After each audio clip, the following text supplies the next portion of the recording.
धाकड़ खबर, बेखौफजुमा बेबाक अंदाज।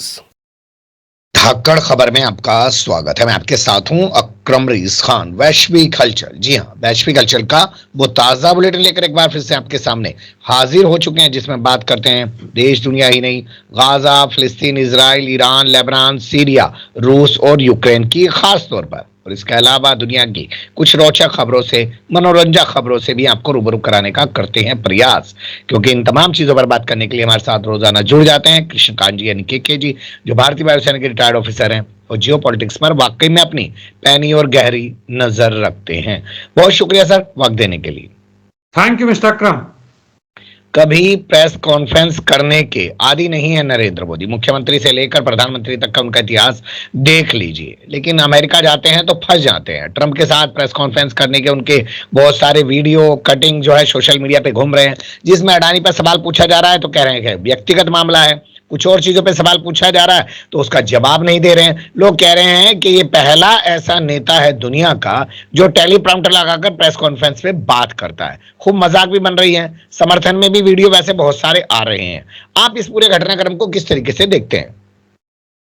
देखिए, ये तो जो आपने शुरुआती दौर में कहा कि इन्हें आदत नहीं है और वो बचना चाहते हैं, क्योंकि शुरुआती दौर में भी जब वे मुख्यमंत्री नहीं थे तो कई सारे वीडियो में इनकी जबरदस्त बेइज्जती हुई है। इंग्लैंड में भी गए थे जब प्रधानमंत्री बन के, तो कुछ ऐसे सवाल पूछे गए थे जिसके जवाब की तैयारी नहीं थी। या भारत में भी साउथ इंडिया में हुआ था तो वाणाकम कह के उसके सवाल को ही गोल कर दिया। ये सब बातें हुई हैं। और जो ट्रांसलेशन किया जा रहा था हिंदी का अंग्रेजी में इंग्लैंड में, तो इन्होंने 1-1.5 लाइन का कुछ बोला था, उसके प्रशंसा में कसीदा करना शुरू कर दिया अंग्रेजी में, और वो 2-2.5 मिनट तक बोलती रह गई, जो बीच में भाषा का वो कर रही थी, जो लैंग्वेज का बता रही थी अंग्रेजी में, उसको ट्रांसलेटर जो थी उसने किया था। तो मजाक तो बनता ही बनता है। लेकिन देखिए, इसका मुख्य चीज यह है कि जो दो धारा है भारत में, एक वह जो कि मोदी या भाजपा या आरएसएस के पक्ष में है, वहां से वो होके अब ये देखिए कि अदानी की भी जहां बात होती थी, जहां किया था, और अदानी के ऊपर जब अरेस्ट वारंट और जब हंगामा हुआ था अमेरिका में, तो उसको अदानी की सुरक्षा में कहा गया था कि भारत पर हमला है। अदानी पर हमला मतलब भारत पर हमला है। वो जनता वहां तक पहुंच गई। अब वहां पे ट्रंप के पास चल गया। ट्रंप को ये अपना भी सुपर चाचा सुपर बाप मान रहे हैं, जो भी है, ट्रंप हमारा बहुत बड़ा मित्र है। तो जो धड़ा 15-20% वो भाजपा वाले जो देख रहे हैं कि यह रास्ता है, उनको इससे कोई मतलब नहीं है कि ट्रंप ने किस धूर्तता से हमारे कितने बिलियन डॉलर रुपये के वर्थ के या उसने लूट लिए, अभी लूटेगा का उसका कहना है कि जो तुम हमसे सामान खरीदते थे और तुम्हें जो फायदा होता था हमें वापस चाहिए। इसके बदले में यह सब दे रहा है, गले मिलेंगे, हाथ मिलाएंगे, वो सब करेंगे। तो वह चीजें उन पर कोई अंतर नहीं पड़ता है उनको समझने में, और कोई भी चीज नहीं होता है जहां वो बेइज्जती भी होती हो। खासकर ये जो जवाब दे रहे हैं, जब पूछा गया अदानी के ऊपर, तो ये ऐसे ऐसे हाथ करके दिखा रहे हैं जैसे कांग्रेस का जवाब दे रहे हो, कि कांग्रेस का कोई प्रवक्ता हो उसको जवाब दे रहे हो भारत में, जो कि एक हास्यास्पद स्तर तक पहुंच गया।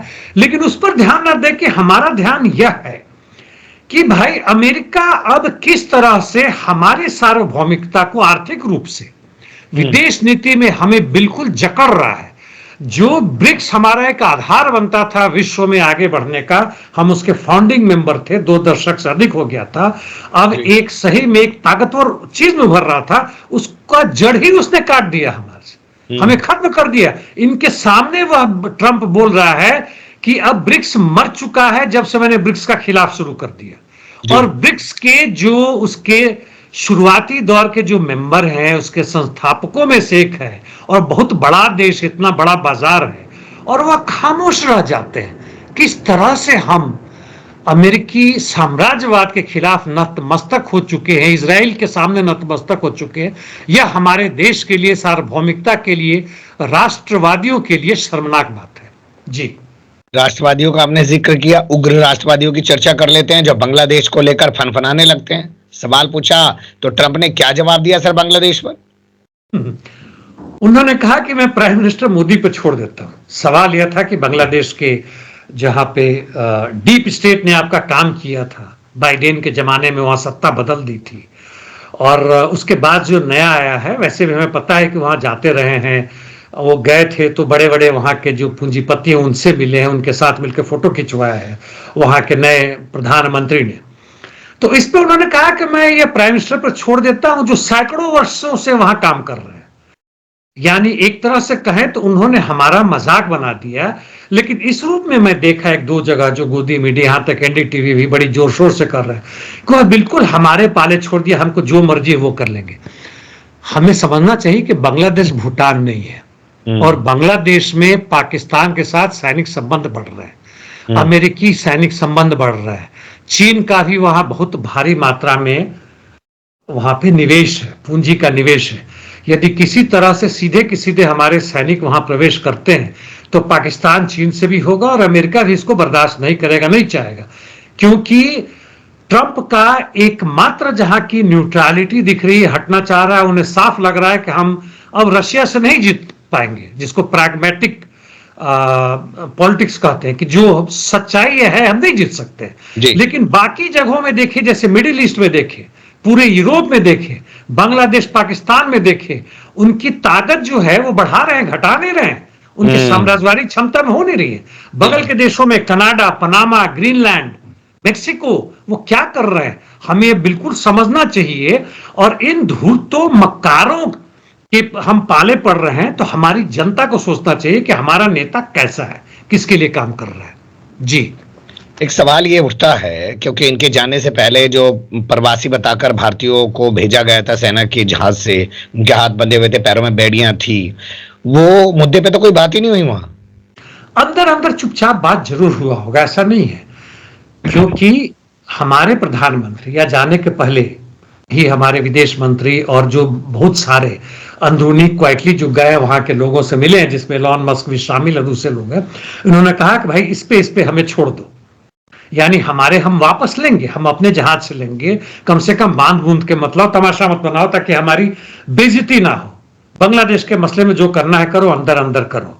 जो अमेरिका में जो पन्नू वगैरह के हत्याकांड में जो हुई है, जिसके खिलाफ में ये सब प्रश्न पूछे गए थे और हमारे प्रधानमंत्री ने कोई जवाब नहीं दिया, बल्कि कुछ अटपटांग बातें ही कर दी, वसुधैव कुटुंबकम का नारा दे रहे हैं उस सवाल के जवाब पे।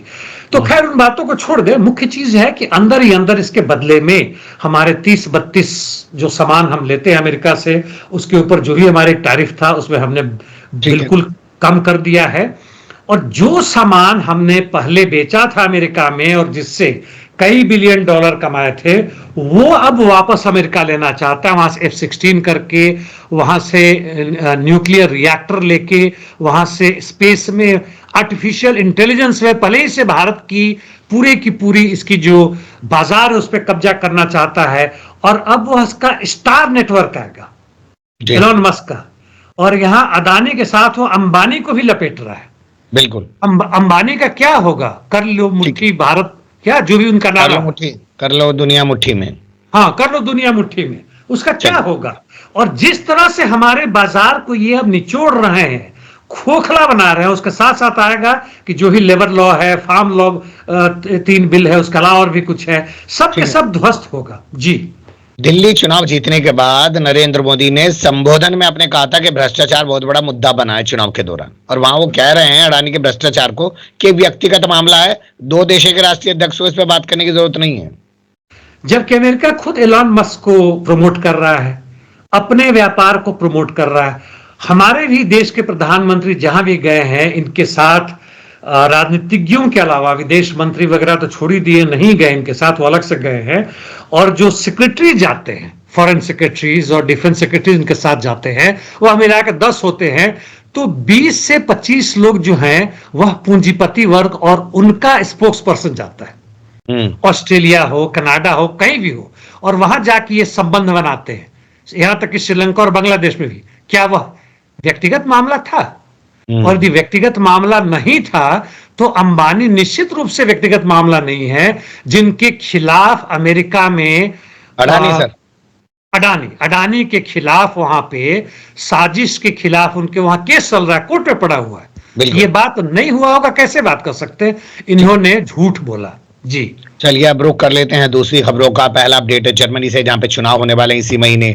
वहां पे कार हादसा हुआ है, या कार से लोगों को कुचलने की कोशिश की गई है। पकड़ा गया शख्स बताया जा रहा है कि मुस्लिम है। तो ये क्या वहां पर जो राइट विंग की पार्टियां उभर रही हैं उनके लिए अच्छा मौका होगा? मुझे कई बार लगता है, हालांकि ये साजिश की का सिद्धांत बना के इसको डिस्कार्ड भी किया जा सकता है, कि जानबूझ के तो लोग नहीं करवा रहे हैं, और उसमें अमेरिका का सीआईए का हाथ भी हो सकता है। ये अफगानिस्तानी था और 24 वर्ष का वहां पे मांगने आया था कि हमें जगह दे दिया जाए, और शरणार्थी बन के आया था, और सब कुछ ठीक ठाक ही चल रहा था, लेकिन ऐसे कार चला के उसने अपनी स्थिति खराब कर ली। तो यह गलती से नहीं हुआ होगा, यह जानबूझ किया। हालांकि वहां के पुलिस का कहना है कि अभी तक ऐसा इसके पीछे किसी भी इस्लामिक ऑर्गेनाइजेशन का हाथ नहीं नजर आ रहा है, और ना ही इस्लामाइजेशन का कुछ लग रहा है। यानी दिमाग से दिवालिया हो गया, पागल हो गया, इस तरह चल गया, या हो सकता है, हालांकि उसकी संभावना कम है। 36 घायल हुए हैं, तो यदि इसका ब्रेक फेल हुआ, कुछ हुआ, तो कुछ लोग जाके कहीं कोने में मारता, कुछ होता, लगातार भीड़ में चलता गया तो नहीं होता। और इससे अति दक्षिण पंथियों का, या ऑल्टरनेटिव फॉर जर्मनी का है, जिसको एलॉन मस्क भी प्रमोट कर रहा है, उनके जीतने की संभावना काफी तेजी से बढ़ रही है। और एलॉन मस्क के साथ साथ ट्रंप और पूरी जो डीप स्टेट है अमेरिका के, जो पूंजीपति वर्ग के बिहाफ पे काम करते हैं, उनका यूरोप पे बहुत जबरदस्त नजर है, और उसको छोड़ने वाले नहीं है। जी बिल्कुल आप सही कह रहे हैं, क्योंकि पर्दे के पीछे कुछ भी हो सकता है। जब ट्रंप चुनाव लड़ रहे थे तो उन पर कातिलाना हमले हो रहे थे। अब वो खुलेआम घूम रहे हैं, कोई ना कुछ नहीं कह रहा है।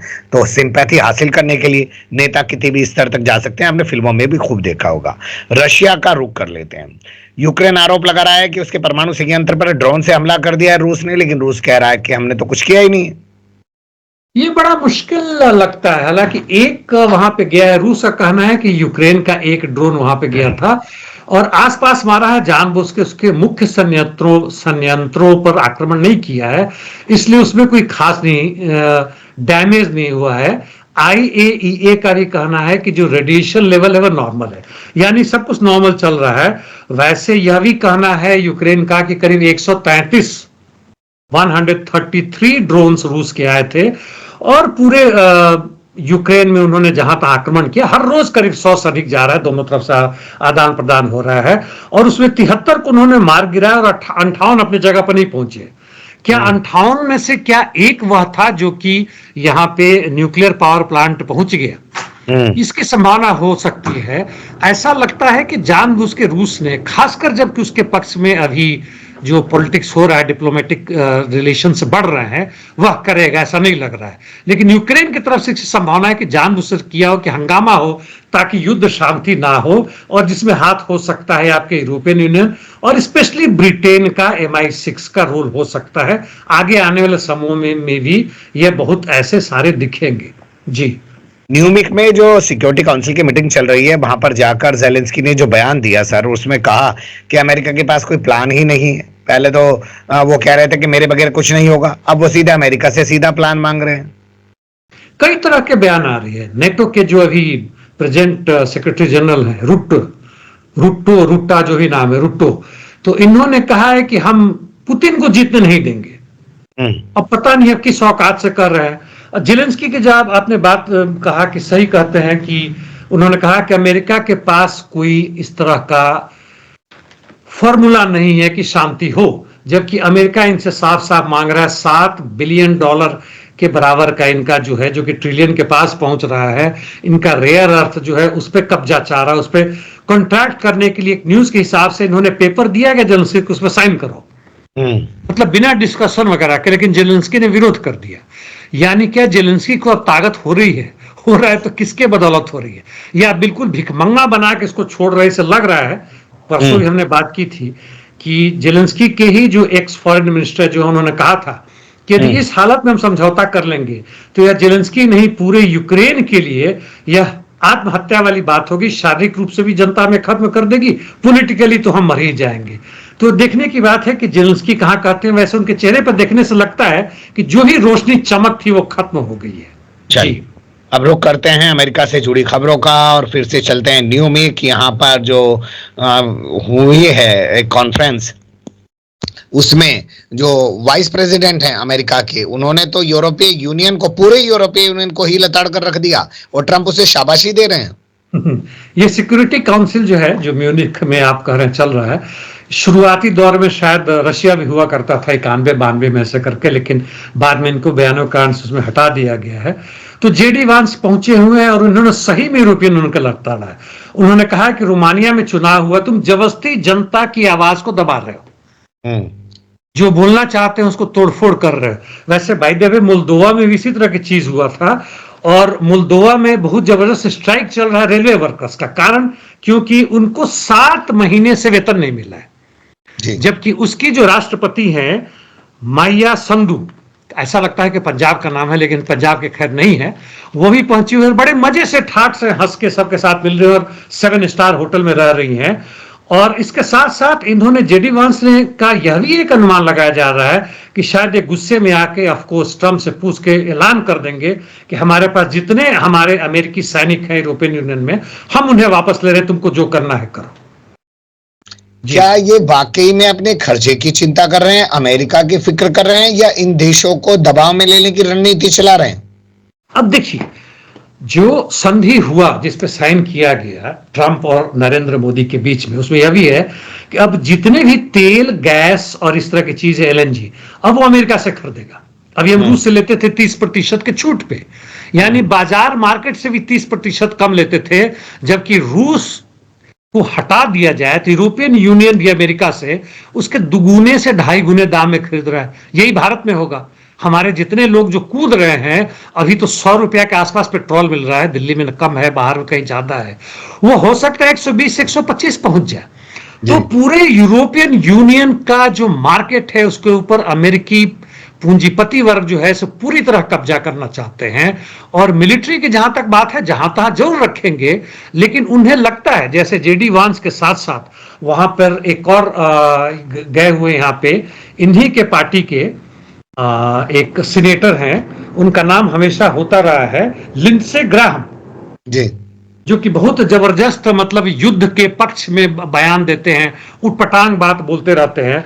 उन्होंने भी यह कहा कि हम जेलेंस्की इसके साथ खड़ा होकर कर रहे हैं, कि हम जेलेंस्की की बहुत प्रशंसा करते हैं कि उन्होंने हमारे बिहाफ में युद्ध किया है, प्रॉक्सी वार किया है। जेलेंस्की की मतलब पूरी बेइज्जती कर दी, जितनी बेइज्जती हमारे भारत की नहीं की ट्रंप ने, उससे ज्यादा बेइज्जती तो इसने कर दी वहां पे सबके सामने, कि हमारे बिहार पर लड़ रहे, हमारा कोई नहीं मरा। हालांकि इनके भी 200-250 सैनिक मारे गए हैं अमेरिका के, जो कि वहां पे भाड़े के टट्टू बन के गए हुए थे।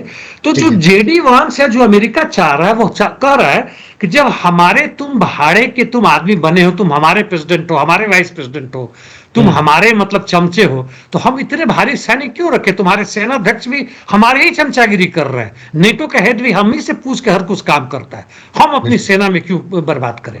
अड्डा जरूर रखेंगे, हटा लेंगे, थोड़ा मोड़ा रहेगा, जरूरत पड़ने में लाने में, आजकल तो लॉजिस्टिक में कितना 15-20 दिन दो, पूरा का पूरा लेके भर देंगे उसमें। जी, खबर में गल्फ और मैक्सिको लिखना या बोलना या बताना भारी पड़ गया एपी को, प्रतिबंध लगा दिया अमेरिका ने। एसोसिएटेड प्रेस की बात है, और ये देखिए किस तरह से दूसरों को सिखा रहे हैं कि जनता से डर रहे हो, और खुद प्रेस से डर रहे हैं। अब इनको लग रहा है कि इन्होंने बहुत बड़ा चीज कर दिया है, गल्फ ऑफ मैक्सिको जो है सो गल्फ ऑफ अमेरिका बन गया, और लिखने से बैन कर दिया, यानी तुम ओवल ऑफिस में नहीं आओगे, एयरफोर्स 1 में हम नहीं जाने देंगे।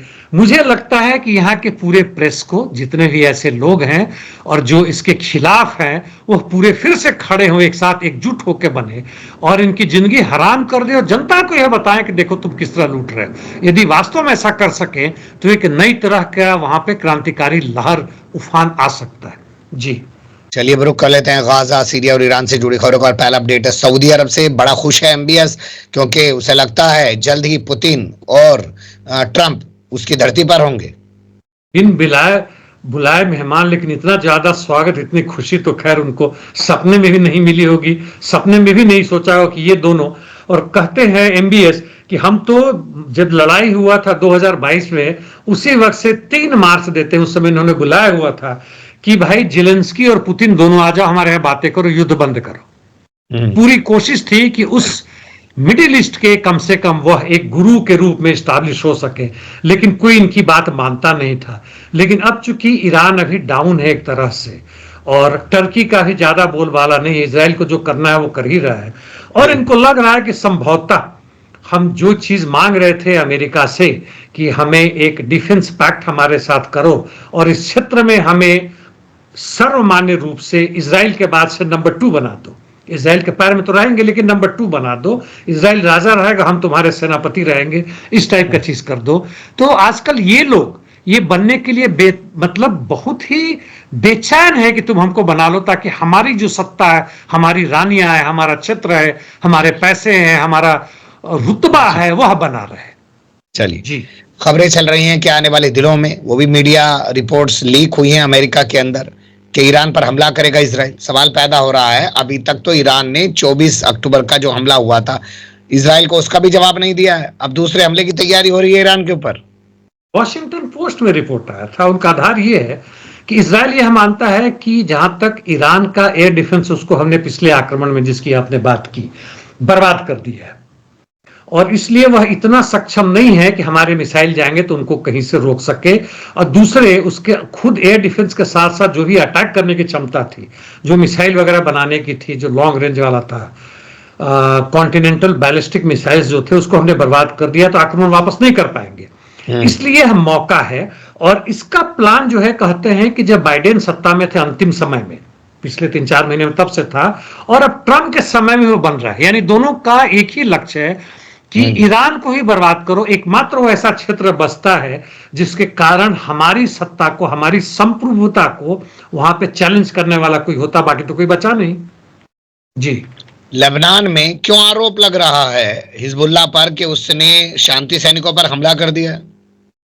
यहां पर कहें तो लेबनान एक तरह से, जो लेबनान की सत्ता है वह इजराइल के कहने पे, इजराइल ने कहा कि ईरान से जो सिविल फ्लाइट आ रहा है लेबनान में, उसमें पैसे आ रहे हैं भर भर के, और हिजबुल्ला को दिया जा रहा है। और इसके विरोध के कारण लेबनान ने ईरान के जो फ्लाइट थे उनको आना बंद कर दिया। इसका नतीजा यह हुआ कि लेबनान के भी लोग जो ईरान में थे वहां फंस गए, जो नया जाना चाहते थे वहां, जो भी रिलीजियस कॉज के कारण, घूमने के कारण, जो भी, वो फंस गए, ईरानी ये फंस गए। इसलिए जो हिजबुल्ला समर्थित लोग हैं वो हंगामा कर रहे हैं, उन्होंने एयरपोर्ट पे आना, आवाजाही ही बंद कर दिया है, और जबरदस्त हंगामा हो रहा है। तो यह एक नया फ्लैश पॉइंट हो सकता है तूफान का वहां पे। जी, बिल्कुल आप सही कह रहे हो। 23 तारीख को, जिस दिन हसन नसरुल्लाह और शफीउद्दीन का अंतिम संस्कार किया जाना, उनको सुपुर्द खाक किया जाना, उससे पहले ये पवाल काफी महत्वपूर्ण हो जाता है। और 18 फरवरी भी सामने आ रही है, जब यहाँ से इजराइल को अपनी सेनाएं हटानी है लेबनान से। खैर, अब रुक करते हैं गाजा का। ना करते करते भी हमास ने आखिरकार 3 बंदियों को छोड़ दिया, और उनके बदले में 370 के आसपास कैदियों को रिहा कर दिया गया। इसे कतर और मिस्र की कूटनीति कहें, हमास का पर दबाव कहें, या हमास की जो है अलग रणनीति कहें? दोनों है। एक तो दबाव जरूर है, अमेरिका के ट्रंप के कहने से कोई खास असर पड़ा है मैं नहीं मानता, लेकिन जो भी है, तुर्की, कतर या दूसरे जो देश है उनका भी दबाव है, यह मौका है। और अंततः हमास के लिए यह एक समय है कि जो उन्हें दिखाना था दिखा दिया, अभी भी टिके हुए हैं अपनी धरती पे, और अपने लोगों को वापस आने दे, अपने यहाँ रीबिल्ड करे, अपनी ताकत फिर से बनाए और फिर से लड़ाई के लिए करे, क्योंकि उन्होंने कोई खास जमीन खोया नहीं है। जो नीचे में जो फिलाडेल्फिया कॉरिडोर है उसमें से भी आवाजाही शुरू हो चुका है, यानी पूरा का पूरा गाजा स्ट्रिप पे। ठीक है, वेस्ट बैंक में बहुत सारे लोगों को, हजारों शरणार्थियों को उन्होंने भगा दिया, यहां से मारा गया है, लेकिन यह समय है कि फिर से अपनी ताकत को मजबूत करें। जो भी इस युद्ध में जो कारण बना, जिसके कारण इनको जो लक्ष्य था वो पूरा नहीं हो पाया, जितना आगे बढ़ने का था इजराइल में, इन सबों की समीक्षा करें और अपनी ताकत को बढ़ाएं, जिसमें केवल हमास ही नहीं, हिजबुल्लाह, हूती और बाकी रेसिस्टेंट फोर्सेस, ये सब मिलके यदि धर्म से परे, आपस में भी लड़ाई से परे, और अपने जो बॉस बनते हैं, जो कि प्रो इजरायली, प्रो अमेरिकन जो बंदे हैं, उनसे मुक्त होकर करना चाहें, तो सही में आगे आने वाले समय में ये अपने देश को स्वतंत्र बनाने की तरफ आगे बढ़ सकते हैं। जी, बहुत शुक्रिया, बहुत बारीकी से आपने तमाम चीजों पर रोशनी डाली। फिर आपके साथ किसी और मुद्दे पर जुड़ने की कोशिश करेंगे। धन्यवाद। Thank you mister Akram.